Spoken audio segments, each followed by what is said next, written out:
Hi everyone. അപ്പോൾ ഞാൻ കഴിഞ്ഞ വീഡിയോ പറഞ്ഞ പോലെ നമ്മളിന്ന് പട്ടായ നൈറ്റ്സ് എക്സ്പ്ലോർ ചെയ്യാനായിട്ട് പോകുന്നത്. എല്ലാവരും തന്നെ ഒരു നൈറ്റൊക്കെ ആയപ്പോൾ എല്ലാവരും തന്നെ ഇറങ്ങി. എല്ലാവർക്കും ചെറിയ വിശപ്പുണ്ട്. അപ്പോൾ ഞങ്ങൾ നടന്നപ്പം ദൂരെ 7-Eleven സ്റ്റോർ കണ്ടു കേട്ടോ.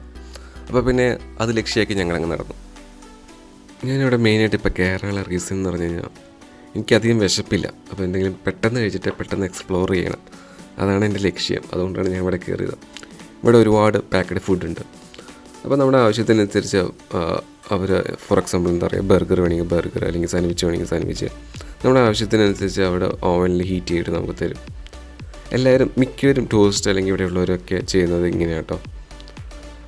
ഇവിടെ കൂടുതലും ഡ്രൈവേഴ്സൊക്കെയാണല്ലോ, ടൂറിസ്റ്റ് പ്ലേസ് ആയതുകൊണ്ടും അവർക്കൊക്കെ ഒരുപാട് ടൈം കിട്ടില്ല.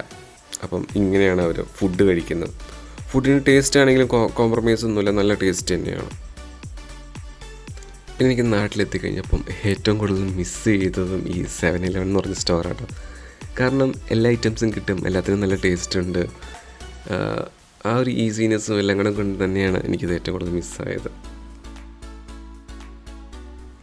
അങ്ങനെ ഞങ്ങൾ സെൻട്രൽ പട്ടായ മാളിലേക്ക് ഞങ്ങൾ ഗൂഗിൾ ലൊക്കേഷൻ ഇട്ടിങ്ങനെ നടക്കുക കേട്ടോ.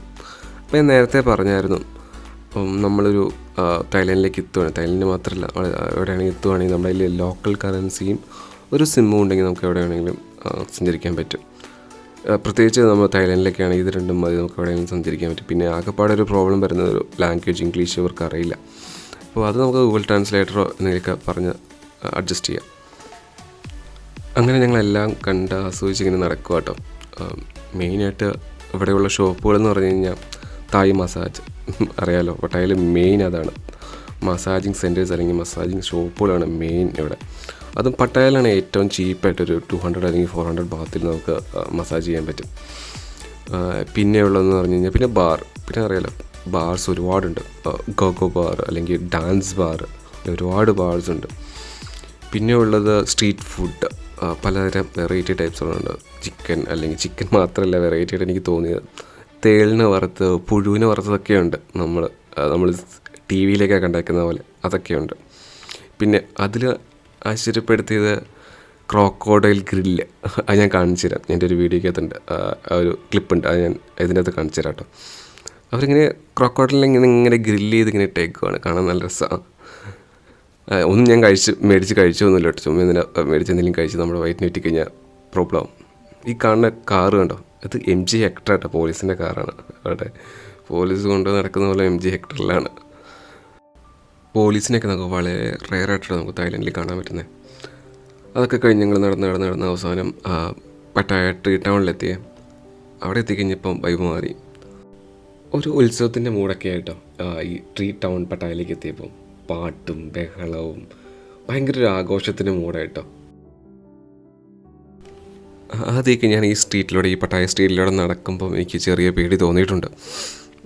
കാരണം ഞാൻ കേട്ടേക്കുന്നത് കണ്ടിട്ടുള്ള മൂവീസൊക്കെ അങ്ങനത്തെ മൂവീസാണ്. അതായത് നമ്മൾ തട്ടിക്കൊണ്ട് പോകുന്നുള്ള പേടിയൊക്കെ ആയിരുന്നു ആദ്യം ഞാൻ ഈ പട്ടായ സ്ട്രീറ്റിലൂടെ നടന്നപ്പോൾ. പിന്നെ കുറച്ച് നേരം കഴിഞ്ഞപ്പം മനസ്സിലായി, അവരവരുടേതായ എൻജോയ്മെൻറ്റിൽ എൻജോയ് ചെയ്യുന്നു, നമ്മളിലേക്ക് നോക്കുന്നില്ല, ആരും തന്നെ നമ്മളെ തുറിച്ചു നോക്കുന്നില്ല.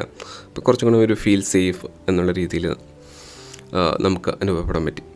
പിന്നെ പയ്യെ നമ്മളത് ആസ്വദിച്ച് തുടങ്ങി. പിന്നെ ഈ പേടിയുടെ കാര്യം തന്നെ മറന്നുപോയി.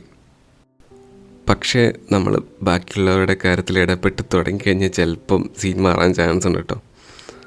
അപ്പം ശ്രദ്ധിച്ചും കണ്ടുമൊക്കെ നമ്മൾ വന്നത് ആസ്വദിക്കാനാണ്, ആസ്വദിച്ചിട്ട് പോവുക, അത്രേ ഉള്ളൂ. അങ്ങനെ അവസാനം നമ്മുടെ ഡെസ്റ്റിനേഷനിൽ നമ്മളെത്തി, സെൻട്രൽ പട്ടായ മാളിലെത്തി. അവിടെ എത്തിയപ്പോഴാണ് അവിടെ ഒരു ഫുഡ് ഫെസ്റ്റിവൽ നടക്കുന്ന കാര്യം നമ്മൾ അറിഞ്ഞത്. ഒരുപാട് വെറൈറ്റി ഓഫ് ഫുഡ്സ് ഉണ്ട് കേട്ടോ അവിടെ. അതെല്ലാം നമ്മുടെ മെയിൻ കഥാപാത്രം എന്ന് പറഞ്ഞാൽ നമ്മുടെ ക്രോക്കോഡൈൽ ഗ്രില്ലാട്ടോ. ഈ കാണുന്ന ക്രോക്കോഡൈൽ ഗ്രില്ല് ഒരുപാട് ക്രോക്കോഡൈലിൻ്റെ തലയൊക്കെ ഇങ്ങനെ വെട്ടി ഡിസ്പ്ലേ ചെയ്ത് വെച്ചിട്ടുണ്ട്, കാണാൻ നല്ല രസമാട്ടോ. ഈ ഒരു ഫുഡ് ഫെസ്റ്റിൻ്റെ ആകർഷണം തന്നെ ഇതായിരുന്നു.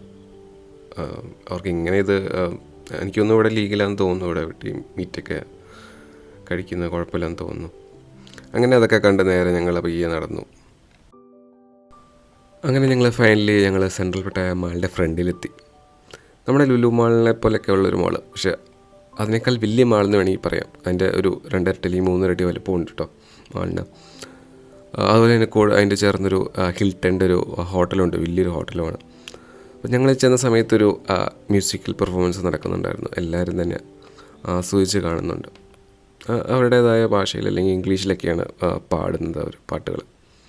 അപ്പോൾ ഞങ്ങളും കുറച്ച് നേരം ഇരുന്ന് റിലാക്സ് ചെയ്യാൻ വേണ്ടി ഞങ്ങളവിടെ പോയിരുന്നു, പാട്ട് കേട്ടു. എനിക്ക് കൂടുതലും ഈ പട്ടായനെക്കുറിച്ച് തോന്നിയതെന്ന് വെച്ച് കഴിഞ്ഞാൽ പട്ടായയുടെ ഏറ്റവും കൂടുതൽ കളർഫുൾ അല്ലെങ്കിൽ വൈബ്രൻ്റ് ആയിട്ടുള്ളൊരു പോയിൻ്റ് എന്ന് പറഞ്ഞാൽ നൈറ്റ്സ് തന്നെയാണെന്ന് എനിക്ക് തോന്നുന്നു. മാളിൻ്റെ അകത്ത് കയറി ഞങ്ങൾ പർച്ചേസ് ചെയ്യാനോ അല്ലെങ്കിൽ എന്താ പറയുക എന്തെങ്കിലും മേടിക്കാനോ ഒന്നുമില്ല, കാരണം നല്ല കത്തിയായിട്ട് തോന്നി, അതുകൊണ്ട് തന്നെ ഒന്നും മേടിച്ചില്ല. ഞങ്ങളുടെ നെക്സ്റ്റ് ലക്ഷ്യം എന്ന് പറയുന്നത് ജാസ്മിൻസ് കഫേയാണ്. അവിടെ പോയി ഒന്നും കൂടെ മാംഗോ സ്റ്റിക്കി റൈസ് ഒന്ന് കഴിക്കണം. അപ്പോൾ അങ്ങനെ ഞങ്ങൾ ജാസ്മിൻസ് കഫേയിലേക്ക് നടന്നു. അടിപൊളി എന്താ പറയുക വൈബുള്ളൊരു കഫേ ആയിരുന്നു കേട്ടോ. എന്തായാലും ഞാൻ റെക്കമെൻഡ് ചെയ്യുന്നൊരു കഫേയാണ്. അവിടെ പോയി നേരെ മാംഗോ സ്റ്റിക്കി റൈസ് ഓർഡർ ചെയ്തു, അതുപോലെ തന്നെ പാഷൻ ഫ്രൂട്ടിൻ്റെ ജ്യൂസ് ഓർഡർ ചെയ്തു, പിന്നെ ഒരു കോക്കനട്ട് ഐസ്ക്രീം ഓർഡർ ചെയ്തു. എല്ലാം മെച്ചമായിരുന്നു. ഞങ്ങൾ മാംഗോ സ്റ്റിക്കി റൈസ് കഴിച്ച് കഴിഞ്ഞപ്പോഴാണ് ഞങ്ങൾ സത്യാവസ്ഥ അറിയുന്നത്, ഇതാണ് ശരിക്കുള്ള മാംഗോ സ്റ്റിക്കി റൈസിൻ്റെ ടേസ്റ്റ്. അപ്പം അവരൊരു നമുക്കൊരു കോക്കനട്ടിൻ്റെ ഒരു മിൽക്കൊക്കെ തന്നിട്ടുണ്ട് മിക്സ് ചെയ്ത് കഴിക്കാൻ. നേരത്തെ ഫ്ലോട്ടിംഗ് മാർക്കറ്റിൽ പോയി കഴിച്ചപ്പോൾ ഇതൊന്നും ഉണ്ടായിരുന്നില്ല. അപ്പോൾ ഇതൊക്കെ കറക്റ്റായി മിക്സ് ചെയ്ത് കഴിക്കുമ്പോഴാണ് അതിൻ്റെ രുചി അറിയുന്നത്. അതായത് കുറച്ച് മാംഗോ എടുക്കുക, കുറച്ച് റൈസ് എടുക്കുക, റൈസും എന്താ പറയുക കോക്കനട്ടും മിൽക്കും മിക്സ് ചെയ്തിട്ട് കഴിക്കുക. അപ്പോഴാണ് കറക്റ്റായിട്ടുള്ള ടേസ്റ്റ് നമുക്ക് മനസ്സിലാക്കാൻ പറ്റുക. അടിപൊളി എക്സ്പീരിയൻസ് ആയിരുന്നു ഈ കഫേയിൽ. അപ്പോൾ ഏകദേശം വീഡിയോയുടെ തീരാറായി. ഇനിയിപ്പം നെക്സ്റ്റ് വീഡിയോ എന്ന് പറയുന്നത് നമ്മുടെ പട്ടായ വാട്ടർ ആക്ടിവിറ്റീസിൻ്റെ വീഡിയോസ് ആയിരിക്കും നമ്മൾ നെക്സ്റ്റ് കാണാൻ പോകുന്നത്. അതായത് നമ്മൾ കടലിൻ്റെ അടിയിലേക്ക് പോയിട്ട് ഫിഷിനെ കാണുന്നതും പിന്നെ പാരച്യൂട്ടിൽ പോകുന്നതും അടിപൊളി വണ്ടർഫുൾ ആയിട്ടുള്ള വീഡിയോ ആയിരിക്കും കേട്ടോ. അഡ്വഞ്ചറസ് ആയിട്ടുള്ളൊരു വീഡിയോ ആയിരിക്കും നെക്സ്റ്റ് വരാൻ പോകുന്നത്. അപ്പോൾ ഇതുവരെ സബ്സ്ക്രൈബ് ചെയ്യുക. എന്തെങ്കിലും പോരായ്മ ഉണ്ടെങ്കിൽ കമൻറ്റ് ചെയ്യുക. അപ്പോൾ ശരി, ബൈ ബൈ.